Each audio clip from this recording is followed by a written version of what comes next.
She didn't know who he was when she said it. Just another arrogant man in an expensive suit, mansplaining business to the bartender like he owned the place. So Madison Clark rolled her eyes and said what she always said to men like him. Rich men don't understand women. You buy things, not feelings. He turned slowly, dark eyes locked on hers, and smiled. The kind of smile that made smart women nervous. Want to take the risk and find out? And that's when Madison realized the man she'd just insulted was Jackson Stone, the most dangerous businessman in Chicago. And men who challenged Jackson Stone didn't live long enough to regret it. Madison Clark had a mouth that got her in trouble. Her best friend Riley said it was her superpower and her fatal flaw, all wrapped into one.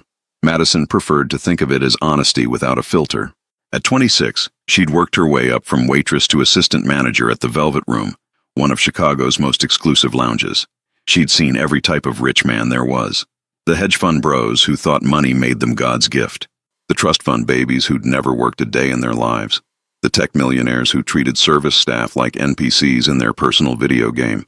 She'd learned to handle them all with a smile that never reached her eyes, and a tolerance level that barely reached past her first hour of any shift. Tonight was supposed to be her night off, but Riley had begged her to come out, said she needed a wing woman for some guy she'd been texting. So Madison threw on jeans and a black top, pulled her dark blonde hair into a messy bun, and showed up at Harrigan's, the dive bar 3 blocks from her apartment. Riley was late, as usual. Madison ordered a whiskey sour and settled onto a bar stool, pulling out her phone to scroll through job listings. The assistant manager position was fine, but she had bigger plans. Business school. Her own consulting firm someday. She just needed to save enough to afford tuition without drowning in debt. That's when she heard him.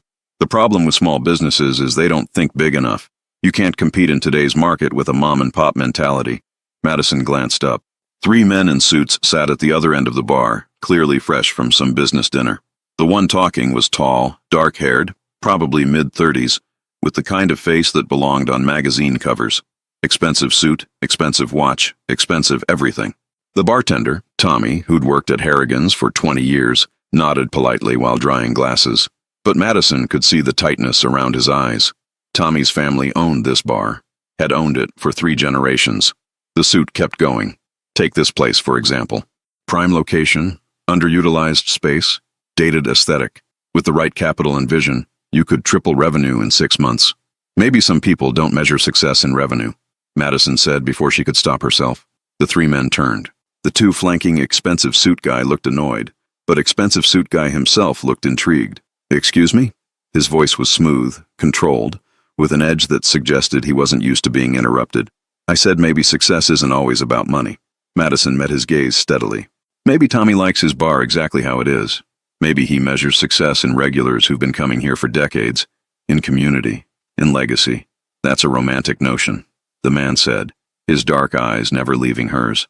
But romance doesn't pay the bills, and money doesn't buy happiness, or loyalty, or anything real. Madison took a sip of her drink. Rich men don't understand women, don't understand people, really. You buy things, not feelings. You think everything has a price tag. Silence fell over the bar. Tommy had stopped drying glasses. The 2 other suits looked like they wanted to disappear, and expensive suit guy just smiled. It wasn't a friendly smile. It was the smile of a predator who'd just spotted interesting prey. He stood, and Madison realized he was taller than she'd thought, broader, the kind of presence that made a room feel smaller. Want to take the risk and find out? He asked, his voice dropping to something dangerously intimate. Find out what?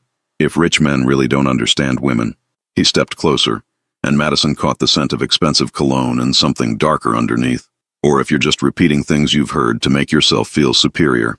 Madison's heart kicked up a notch, but she refused to back down. I work with rich men every night. Trust me, I know the type. Do you? He tilted his head slightly. Tell me, what type am I? The kind who thinks money solves everything, who's never been told no, who looks at a place like this and sees dollar signs instead of heart. Interesting assessment from someone who doesn't know me at all. Don't I? Madison raised an eyebrow. Let me guess, you come from money or you made it fast and dirty. You have people who handle your problems. You've never had to worry about rent or groceries or choosing between fixing your car and paying for health insurance.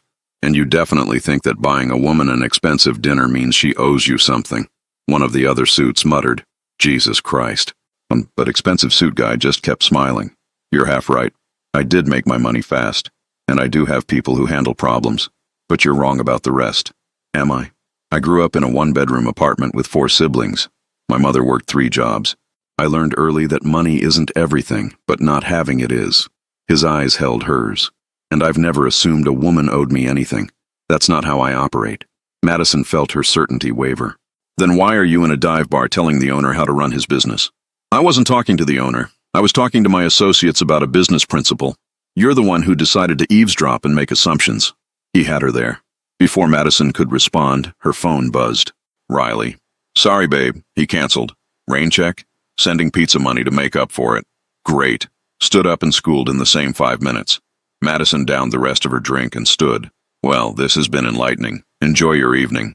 She headed for the door, feeling his eyes on her the entire way. Outside, the October air was sharp and cold. Madison pulled her jacket tighter and started walking. Her apartment was only 3 blocks away, and she needed the cold to clear her head. Stupid. Why did she always have to open her mouth? The guy was probably some finance bro who'd forget about her in 10 minutes. But still, she hated that he'd gotten under her skin. Wait! Madison turned. Expensive suit guy had followed her out, leaving his associates inside. Can I help you? She asked, forcing coolness into her voice. You made some bold statements back there. I'd like a chance to prove you wrong. About what? Rich men not understanding women? Pretty sure you just proved my point by following me outside like some kind of stalker. He laughed, and the sound was genuine. Fair. Let me start over. He held out his hand. Jackson Stone. Madison's stomach dropped. Jackson Stone. Everyone in Chicago knew that name. Technically, he was a businessman. Real estate, investments, construction. Unofficially, rumors swirled about his connections to organized crime. Nothing ever proven, nothing ever stuck, but the whispers were there. He was also ridiculously wealthy, notoriously private, and, according to the tabloids, completely unavailable. No girlfriends, no scandals, no personal life that anyone could see. And Madison had just told him rich men don't understand women. To his face. Oh my God, she said faintly. So you do know who I am? His smile widened. For a second there, I thought you actually didn't recognize me. That was refreshing. I really didn't. Madison's mind raced. I swear, I wasn't trying to.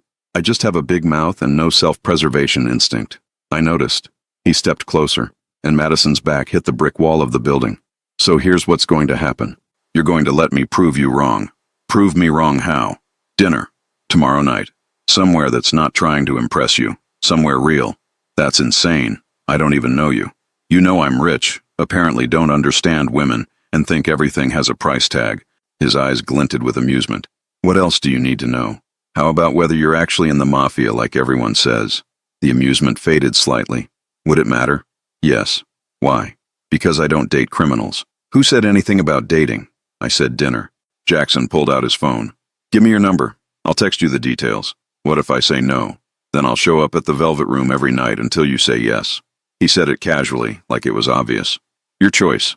One dinner where you get to interrogate me, or weeks of me being your most persistent customer. Madison stared at him. He was serious. Completely serious. This is insane, she repeated. So you've said. Number? Against every ounce of common sense she possessed, Madison rattled off her number.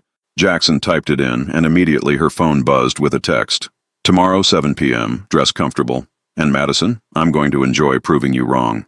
He walked back into Harrigan's, leaving Madison standing on the sidewalk, wondering what the hell she'd just agreed to. The next day, Madison changed her outfit 4 times. Riley sat on her bed, eating popcorn, and providing extremely unhelpful commentary. The black dress says, I'm trying. The jeans say, I'm not trying. The other black dress says, I'm trying to look like I'm not trying.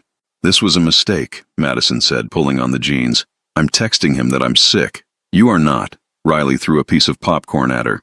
Do you know how many women in Chicago would kill for a date with Jackson Stone? It's not a date. It's a philosophical argument with food. You're an idiot. I'm aware. Her phone buzzed at exactly 6:45 p.m. Outside whenever you're ready. No rush. Madison looked out the window. A sleek black car idled at the curb. Not a limo, thankfully. Just an expensive sedan. He's here, she said, her stomach flipping. Go. Riley pushed her toward the door. And text me every 30 minutes so I know you're not dead. That's reassuring. I'm helpful like that. Madison grabbed her jacket and headed downstairs. Jackson stood beside the car, wearing jeans and a dark Henley that probably cost more than her rent. He looked unfairly good in casual clothes. "You actually showed up," he said, opening the car door for her. "I'm still deciding if that was smart. Probably wasn't, but here we are." The car pulled away from the curb, heading south. Madison watched the neighborhoods change through the window, trying to figure out where they were going. "So, where are we going?" she finally asked. "Food truck festival in Pilsen. Figured if we're going to have this conversation, it should be somewhere that proves I'm not trying to buy you." Madison looked at him. "You're taking me to a food truck festival. Is that a problem?" "No, I just wasn't expecting that." "What were you expecting?" "5-star restaurant, private dining room, champagne." "Yes, actually." Jackson smiled. "See, you're already learning that your assumptions about me are wrong." The festival was crowded and loud and perfect. String lights hung between the trucks, music played from somewhere, and the smell of a dozen different cuisines mingled in the air. Jackson bought them tacos from one truck, pierogies from another, Thai spring rolls from a third. They found a spot at a communal table and ate with their hands like normal people. "Okay," Madison admitted. "This is not what I expected." "Good." Jackson bit into a taco. "Now let's address your theory. Rich men don't understand women. Why do you think that?" "Experience. Every wealthy guy I've met at the lounge treats women like accessories.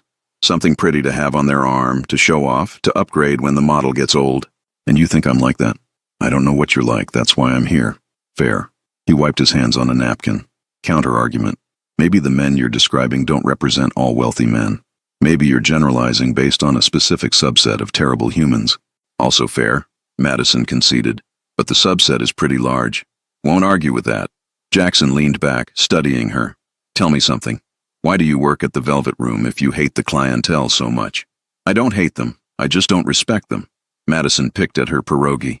"And I work there because it pays well and has flexible hours so I can save for business school." "Business school? What kind of business?" "Consulting eventually. I want to help small businesses compete without losing their identity, like Tommy's Bar." "There's value in places like that, but they need strategy to survive against corporate chains." Jackson's expression shifted. "That's actually brilliant. Don't sound so surprised." "I'm not. I'm impressed." He pulled out his phone. "What if I told you I have a portfolio of small businesses that could use exactly that kind of guidance? I'd say you're trying to buy me with a job offer, which proves my original point. Or," Jackson countered, "I'm recognizing talent and making a legitimate business proposition. Not everything is manipulation, Madison."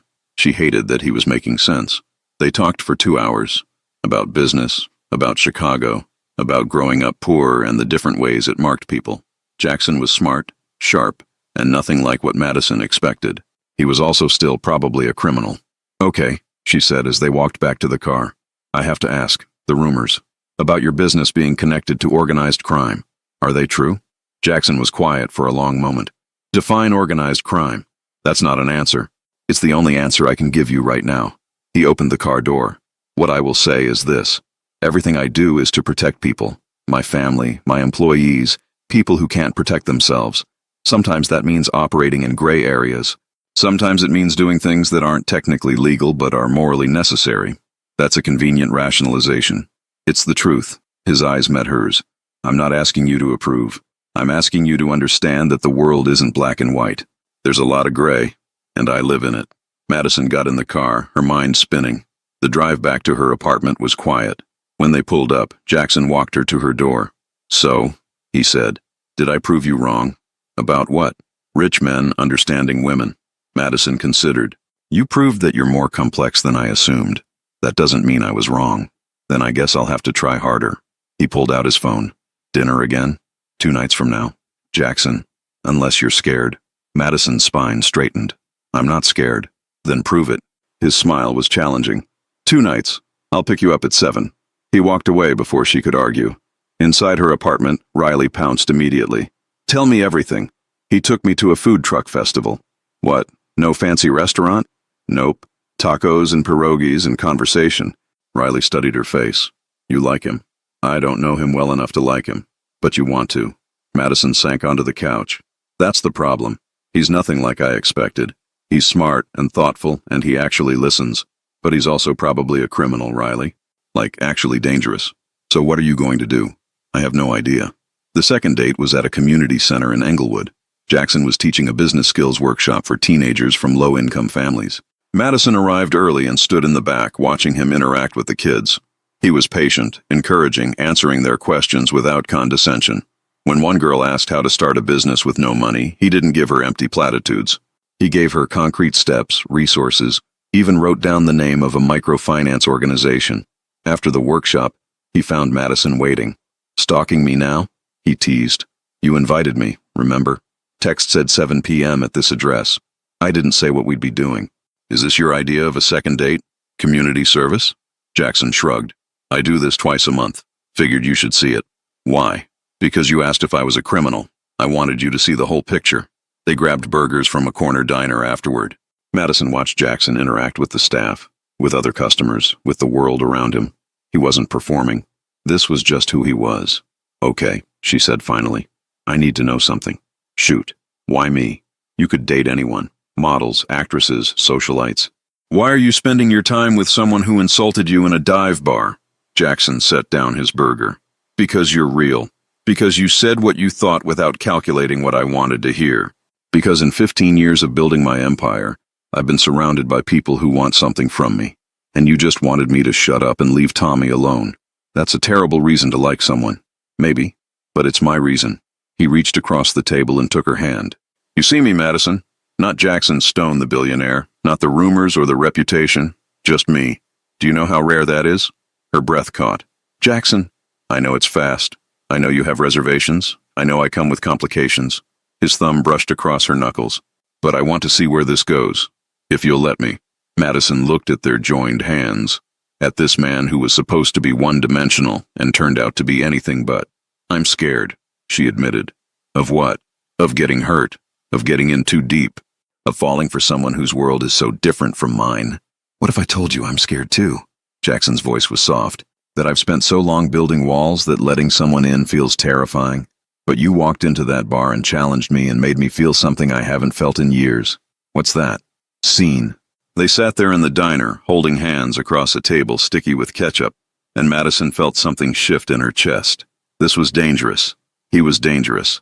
But maybe, just maybe, he was worth the risk. "Okay," she said. "Let's see where this goes." Jackson's smile was blinding. "Yeah? Yeah, but slowly and honestly. No games, no manipulation, no buying me with grand gestures. Deal." He squeezed her hand. "Although I reserve the right to occasionally surprise you." "Jackson? Small surprises, nothing crazy." Madison laughed despite herself. "You're impossible." "You like it." She did. That was the problem. Over the next month, Jackson proved himself in a dozen small ways. He showed up at the Velvet Room on her busy nights and sat at the bar, running defense on handsy customers. He brought coffee to her apartment at 6 a.m. before her early shifts. He listened when she vented about her boss, offered advice when she asked for it, and respected when she said she needed space. He also introduced her to his world slowly. Dinner with his business partners, terrifying, but they were surprisingly normal. A charity gala, less terrifying because Jackson never left her side. A meeting with his lawyer about setting up the business consulting firm she wanted to start, completely unexpected and incredibly thoughtful. "You don't have to do this," Madison said as they left the lawyer's office. "Do what? Help me start my business. That's not why I'm with you." "I know it's not. That's exactly why I want to help." Jackson pulled her close.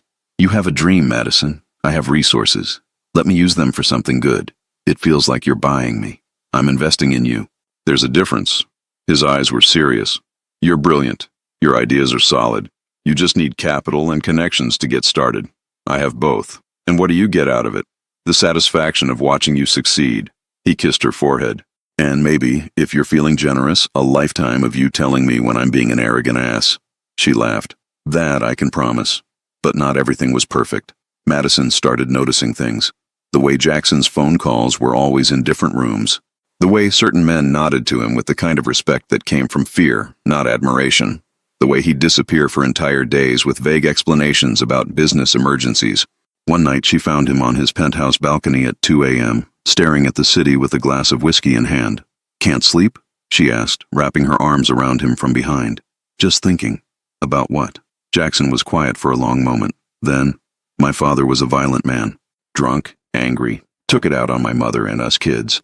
I swore I'd never be like him, that I'd build something better." Madison held him tighter. "When I started making money, really making money, the neighborhood I grew up in was being torn apart. Gangs, drugs, violence. Good people losing their homes, their businesses, their lives. He took a sip of whiskey. So I did something about it. What did you do? I bought the neighborhood. All of it. Every building, every business. And I made it clear that violence wouldn't be tolerated. Not on my property. How did you make that clear? Jackson turned to face her. By becoming scarier than the people causing problems. By making examples of anyone who threatened my residence. By building a reputation that kept most people from even trying. Madison's heart pounded. Jackson, what did you do? What I had to. His eyes were hard. I'm not proud of all of it, but I'd do it again to keep those people safe. You're talking about violence. About hurting people. I'm talking about protection. About being the wall between innocent people and those who would harm them. That's vigilante justice. That's the only justice that works when the system fails. Jackson cupped her face. I need you to understand something, Madison. I'm not a good man. I'm a man who does necessary things. Sometimes that means crossing lines that shouldn't be crossed, but everything I do is to protect people who can't protect themselves. Tears burned Madison's eyes. I don't know if I can live with that.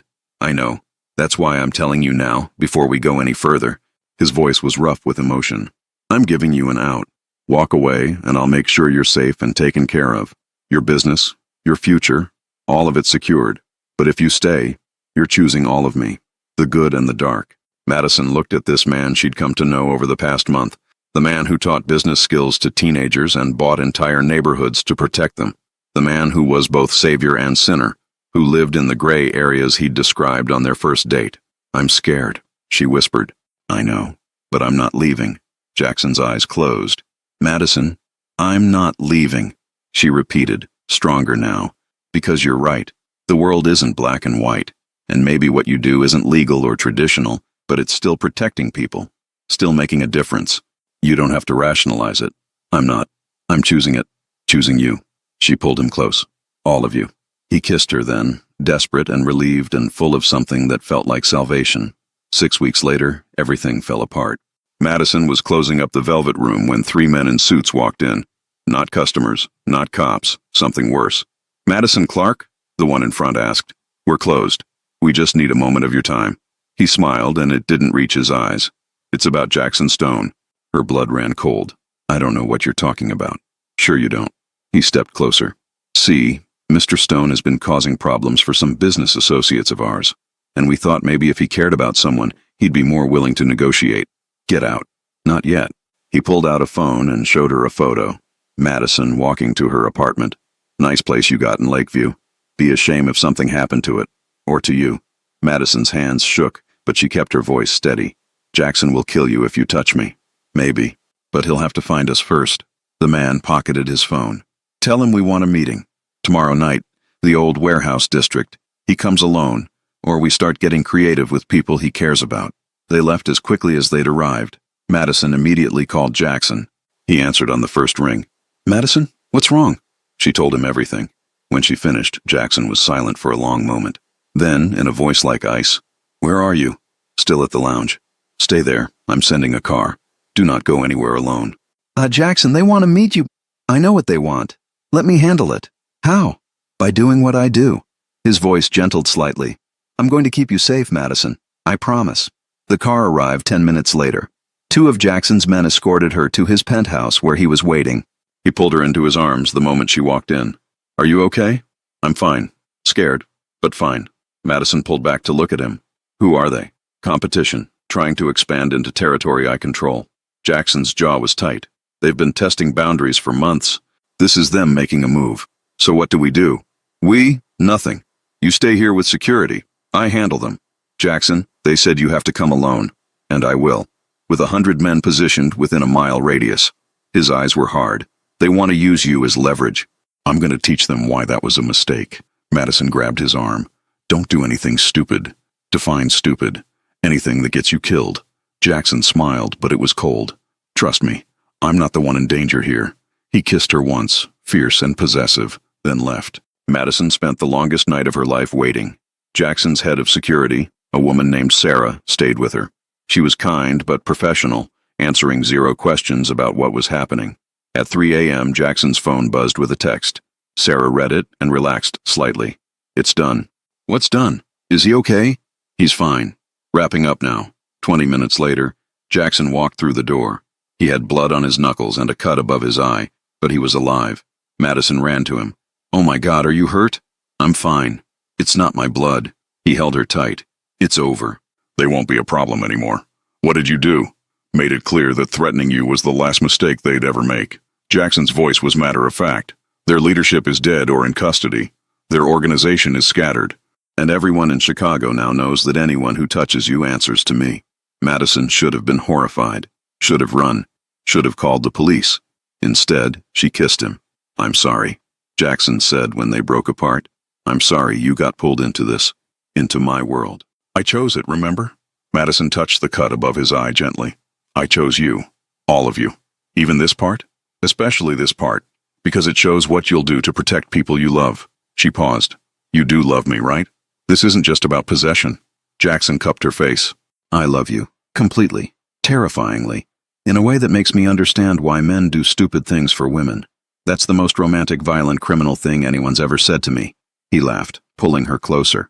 "Move in with me." "What?" "Move in. You and your mountains of books and your terrible coffee maker. Live here. Build your business. Let me wake up next to you every morning." "Jackson, that's fast. I know. But we've already established I'm bad at slow." His eyes were serious.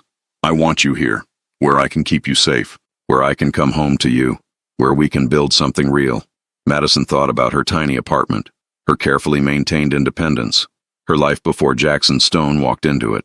Then she thought about waking up in his arms every morning, about being part of his complicated, dangerous, beautiful world. "Okay," she said. Okay, I'll move in, but I'm keeping my terrible coffee maker. I wouldn't have it any other way." 1 year later, Madison stood in her new office, looking at the sign on the door. Clark Consulting, Strategic Solutions for Small Business. In 1 year, she'd built a thriving firm. 20 clients, all small businesses that needed help competing without losing their identity. The satisfaction of watching them succeed was better than any paycheck. Jackson appeared in the doorway, 2 coffees in hand. "Thought you could use this. You're a lifesaver." She took the cup and kissed him. "What are you doing here? I thought you had meetings all day." "Canceled them. Figured I'd take my brilliant girlfriend to lunch." "Girlfriend? Is that what we're calling it?" "Well, fiancé implies a ring, and I haven't given you one yet." Jackson set down his coffee and pulled a small box from his pocket. "But I'd like to change that." Madison's heart stopped. "Jackson, I know we said we'd take things slow, but Madison, you're it for me. You challenge me, ground me, make me want to be better. You see the dark parts and love me anyway." He opened the box, revealing a stunning but not ostentatious ring. "Will you marry me? You're proposing in my office." "Would you prefer somewhere more romantic?" "No," Madison said, tears streaming down her face. "This is perfect. You're perfect. Yes, Jackson. Yes." He slid the ring onto her finger and kissed her, deep and claiming and full of promise. Riley burst through the door, saw them, and screamed. "Oh my God, did he finally propose?" "You knew?" Madison asked. "He asked my permission 3 weeks ago. I've been dying." Riley pulled them both into a hug. "I'm so happy for you guys." Jackson grinned. "So no more lectures about rich men not understanding women." Madison laughed. "Oh, I never said you understood women. I just said I loved you anyway. I can live with that." They stood together in Madison's office, surrounded by the business she'd built and the life they were creating, and Madison realized something. She'd been wrong about rich men. Or at least she'd been wrong about this one. Jackson Stone understood her perfectly. The ambition, the fear, the need to build something real. He saw all of it and loved her not despite her sharp edges, but because of them. And if that meant living in a world of gray areas and complicated morality, so be it. Some risks were worth taking. If you connected with Madison and Jackson's journey from a chance insult to unconditional love, take a moment to subscribe to the channel. That's how I'll know their story resonated with you. From a dive bar challenge to forever. Even if you're watching on your TV, grab a second to join this family of listeners who crave bold heroines, protective men, and love stories that don't follow the rules. Your support means everything and helps us bring you even more stories of women who speak their minds and the dangerous men who fall for them anyway. Stories where assumptions crumble, where gray morality meets true devotion, and where the biggest risk leads to the greatest reward. Thank you for listening.